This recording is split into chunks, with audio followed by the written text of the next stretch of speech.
Die होवे खाला वगदा होवे उत्ते लम्मा पिया होवे ते मट्ठी मट्ठी हवा चलदी होवे जेह्ड़ा सकून आदा है वो एसी थल्ले सुत्तिया भी नहीं आदा। जिन्नी गर्मी जून दे विच उस तो बहुत ही खून दे विच डर गई झोटी डर गई।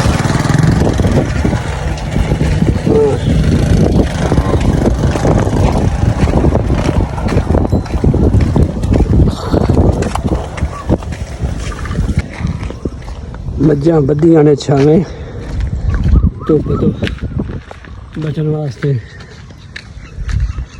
किकरां ने छावें जड़ियां ना किकरां दी खैर जिहड़ी छां है वो भी ठंडी होंदी है। ਇਹਦਾ ਮਾਰਦਾ ਪੈਣਾ ਸਕੂਨ।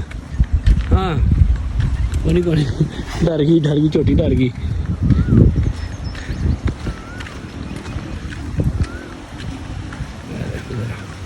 ज़्यादा सकून नाल हवा चलती पी है सकून मारदियां पी।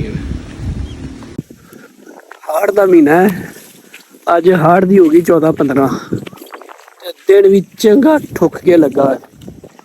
जेठ हाड़ अगे सौन ये गर्मी के जोड़े ने ना सरदार महीने होंगे ने।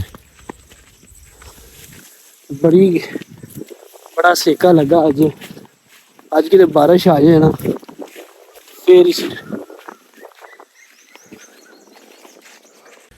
लगे मैं टाली की छावें खलोता तो कोई सकून होया है। तो यकीन करो कि टाली की छां किकर की छां ते नाल होवे खाला। हुण तां खाला खैर सुक्का है गिला खाला पानी वगदा होवे ते जेड़ा स्वाद ये टाली की छां थले आंदा है यकीन करो कि वो स्वाद एसियां थले भी नहीं आंदा हैगा। वो मज़ा एसी थले भी नहीं आंदा जेड़ा टाली की जिहड़ी छां है ना इहदे थले बंदा मंजी डाई होवे खाला वगदा होवे उत्ते लम्मा पिया होवे ते मट्ठी मट्ठी हवा चलदी होवे जेड़ा सकून आंदा है वो एसी थले सुत्तिया भी नहीं आंदा। मैंने क्या ही बात है। हाड़ के महीने च इंजी गर्मी होती है एक पासों बदल नज़र तो आते पैने ते बाकी गर्मी पसीना पसीनी चंगा दिन ठोके लगा। ये अंग्रेजी महीना इनू आखदे जून का तो जून च फिर तुहानूं पता ही कितनी गर्मी होती है। ते जून तो याद आया मैं तुहानूं ना एक शेर सुनाना। जिन्नी गर्मी जून दे विच जिन्नी गर्मी जून दे विच उस तो बहुत ही खून दे विच जिन्नी गर्मी जून दे विच उस तो बहुत ही खून दे विच। पहला शेर ही पढ़िया है ते बदल भी आने शुरू हो गए ने ते हवा दा भी बुला आया है। ते मैं तुहानूं हुण अगला शेर सुनाना तो सारा बारिश ही आई है। दूसरा शेर है ज़हनां दे विच की रखिया है ज़हनां दे विच की रखिया है सारा डाटा फोन दे विच है।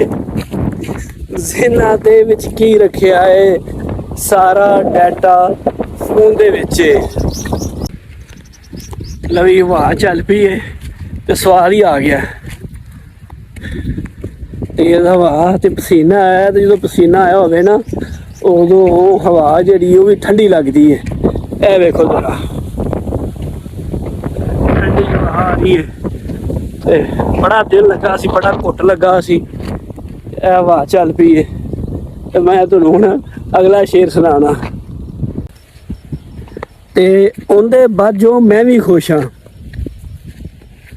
उहदे बाजों मैं भी खुश हाँ वो भी बड़े सकून दे विच उहदे बाजों मैं भी खुश हाँ वो भी बड़ा सकून दे विच। माड़े बदल आए सन हवा चल पई लेकिन फिर धुप्प निकल आई है तो पसीना तुसीं वहिंदे ही पे होवोगे। ते तुहानूं अगर मेरी जिहड़ी वीडियो है ना चंगी लगे तो यार लाइक कर दिया करो। मैं हुण जाके जरा घर जाके मारने सकून क्योंकि बाहर हुण पैलियां तो आना पे पैलियां च कम्म करदे अजकल जेह्ड़ा ना बड़ी गर्मी लगदी है।